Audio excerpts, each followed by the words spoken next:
Again, my name is Jordan Pence, certified financial planner. Our company is Advisors Resource Company, and thanks for joining. Again, today we're talking about the life insurance retirement plan. So I'm going to just get right into it. Topics for discussion today are who's a fit, why use an IUL, what index options are available, and we're going to sort of review an example, a case study. So who is a fit? Really someone who is less than 55, has at least 10 years to save, has a need, or more accurately, I think a want for life insurance. And I set the minimum to at least 1,000 per month. I mean, if somebody's younger, you can get away with a lower premium amount, but $1,000 a month is a pretty reasonable contribution. And personally, I think that's probably the minimum you want to consider. Because you got to remember, one, you're only going to get paid on this up front. So, you're going to need the services for life. So if you write too small of a case, there might not be enough, reason to service it, or, you might not generate enough revenue to make it worth it. And two, it has to do with the face value. So, and then finally, someone who is, trying to save for retirement or some other purposes. In the context of this, retirement really makes the most sense.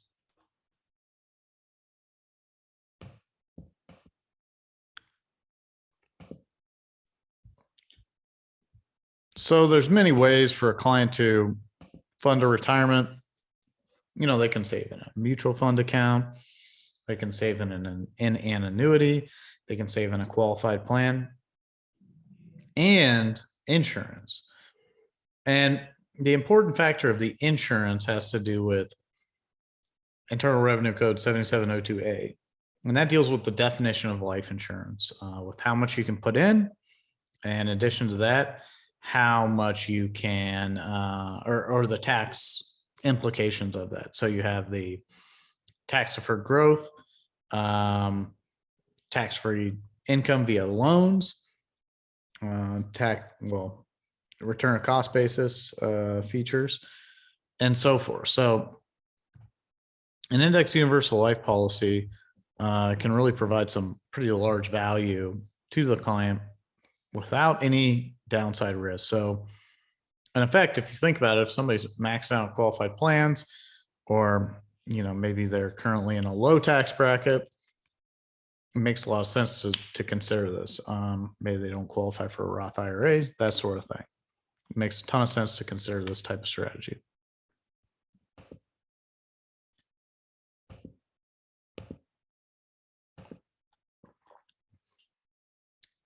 So why life insurance? Why should you consider it? Pre and post retirement death benefit, tax-free growth values, which I touched on, tax-free income from the policy, death benefit is tax-free. And at least in Texas, we have creditor protection. I like this chart here, and we can actually include this in our presentation that we put together. But this is really comparing and contrasting the features of each of these, I'll call them account types, but starting from top to bottom, the only thing that's going to get you tax deductible contributions is a qualified plan. Everything except for, like a mutual fund account or investment account is going to grow tax deferred. Everything except for the qualified plan, you can put as much as you want to into it. There's no 59.5 penalties with life insurance. No RMDs with life insurance. Distributions aren't taxable. You could have a disability completion rider. Favorable estate tax treatment, income tax-free death benefit, and then again, creditor protection. So insurance is the only one that has all or most of those benefits.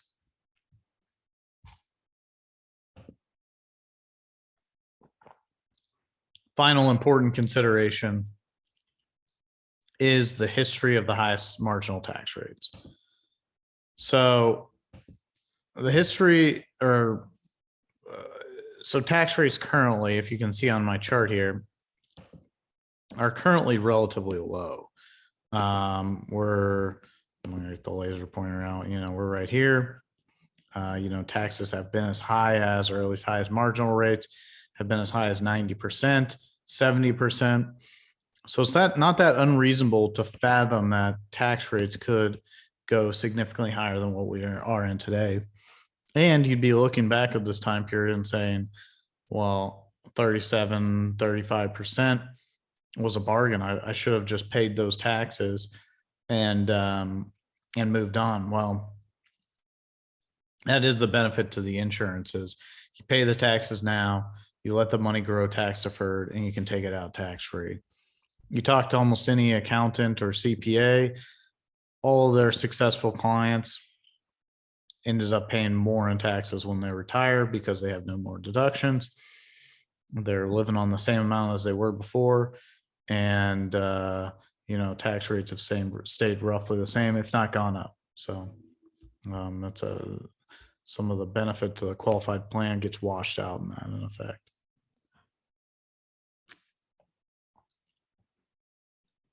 So I have a quick case study that we ran. Male, age 40, 2,000 a month in premium. We just ran in preferred and paid the premiums for, I think, 25 years. We are including on this policy through American National, by the way, terminal, chronic, and critical illness. The index options that we selected for now were an S&P 500 with no cap, a NASDAQ 100 with a 0 floor and 10 cap, and the Mark V uncapped with 175% participation. Now we mix and match any combination of these indexes, but this is just what we selected in this particular illustration. This is the history as provided by the insurance company.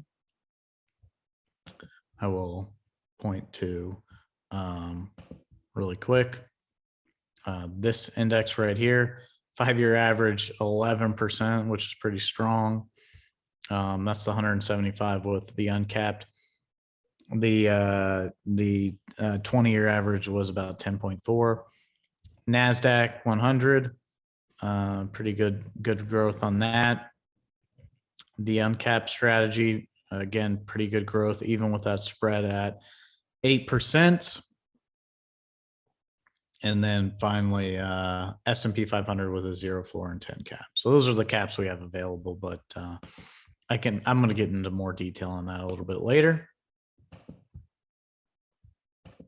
Next page is just simply the 20-year averages on those. So I think it looks pretty good.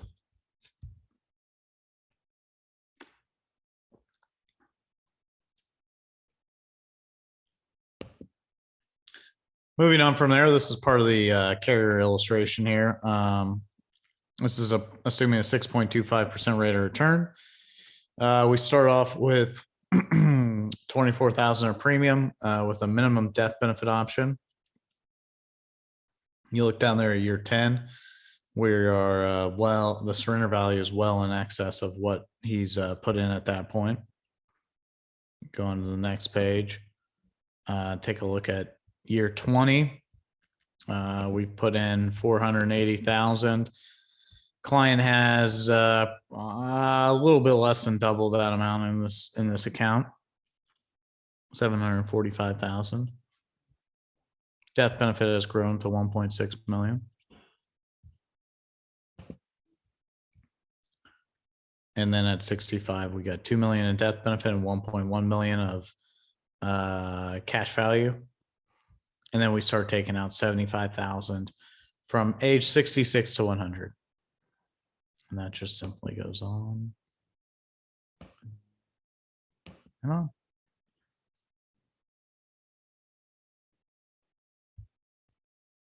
So you put in a total of 600,000 and he ended up getting out 2.6 million. So not a bad deal. So this goes on again, same specifications, but just wanted to demonstrate to you what our presentation does. So we have a presentation that compares the insurance to other ways that you can save. So as you can see, if you assume taxes, if you account for the taxes, you can see how much that affects these different investment options. So you have the life insurance with 75,000 of income, taxable investment, like a mutual fund account, 56, tax deferred accumulation vehicle, 51, and the qualified plan is going to be the closest with 67.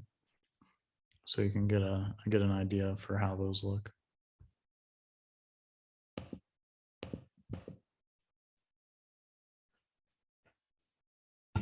These are just simply the numbers laid out for each one.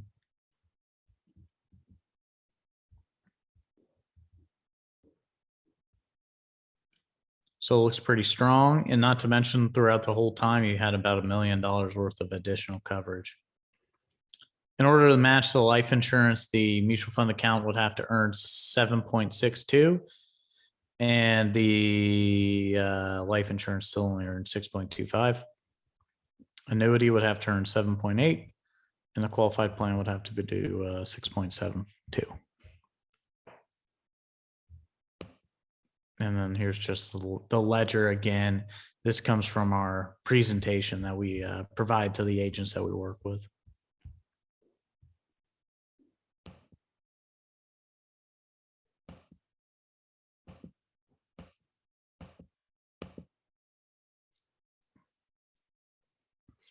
So if you have any questions on that, let me know. I'll be happy to answer that. But we're going into probably the most interesting part of this, why these really work. And that's the indexing options inside of them. So you have some pretty large benefits to that. And what we do is we put together a best worst analysis. So this is on the NASDAQ 100 with a 0 floor and 10 cap. And you can see with that 0 floor and 10% cap, the worst 20-year period was 5.7. The median, which actually is very close to the average, is 6.8. And the best is 8.16.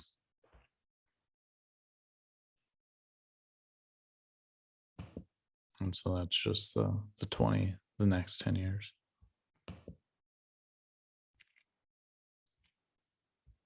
After that, I have the Mark V, which we had discussed earlier. That's a 0 floor, no cap, and a 175% participation. The Mark V is a multi-asset risk control index. So it's supposed to have low volatility. It tracks the S&P 500, gold, and like 10-year treasuries. And the idea is that it's weighted inversely to the volatility of each of those assets. So the more volatile something is, the less weighting it gets. That's why they're able to have such high participation rates. And so if you notice, the worst 20-year period is 7.68. I mean, that's fantastic. The median is 9.12 and the best is 10.7. And that's the next 20 years. The only concern that I have with this index is this index was invented in like 2017. And so all of these numbers are based off the back tested sort of algorithm, like by applying the algorithm backwards. So, it's held over the past couple of years, but will that hold long term? Who knows? It's like anything. If you ask me to design an algorithm that will meet these specifications. Anybody can do that. It's just a matter of if that will hold in the future. And then finally, I have this is the S&P 500 with a 10% cap. And so the worst 20-year period on this is 5.3. Median is 6.7, and 8% is the best. Very similar to the NASDAQ version of this.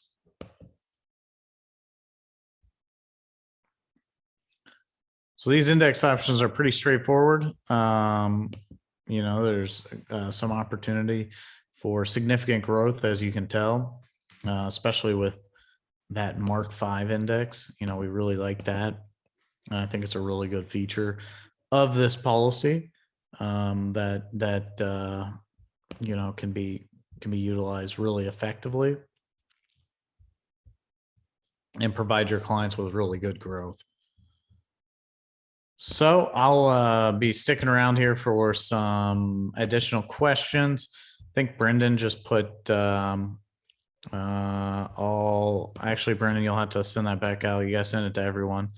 I'll try to copy and paste this, but submit an illustration request as the next step and get contracted with us. I'll copy this and send it to everyone. There we go. So you can submit an illustration request right there. I just added to chat. And then obviously we want to get you contracted through us. I had a question here about the allocations. How do we determine the allocations? And currently we're utilizing a mix of 40% in the NASDAQ, 40% in the Mark V, and 20% in the S&P uncapped. And we're doing that now because the S&P uncapped's a little bit, the spread is a little high at 8% right now. You expect that to go down when volatility is down. So I would expect that to go back down, but you don't want to miss out on a huge gain opportunity inside the index and miss that. So what we'll do is we'll try to follow up with everybody. So if you do have any additional questions, we can feel free to ask them at that point. And I'll stick around a little bit longer and see what questions you guys have and see if I can answer those. But I appreciate everybody's time in joining us today. You can give me a call at 972-338-9655, and my extension is 102, or you can catch Brendan at 105, and feel free to email us or call, and happy to answer whatever questions you have.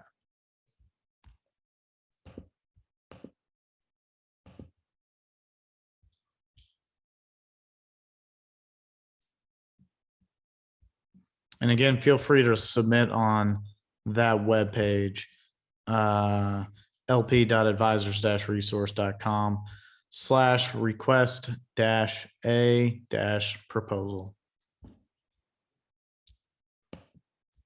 Thanks for joining.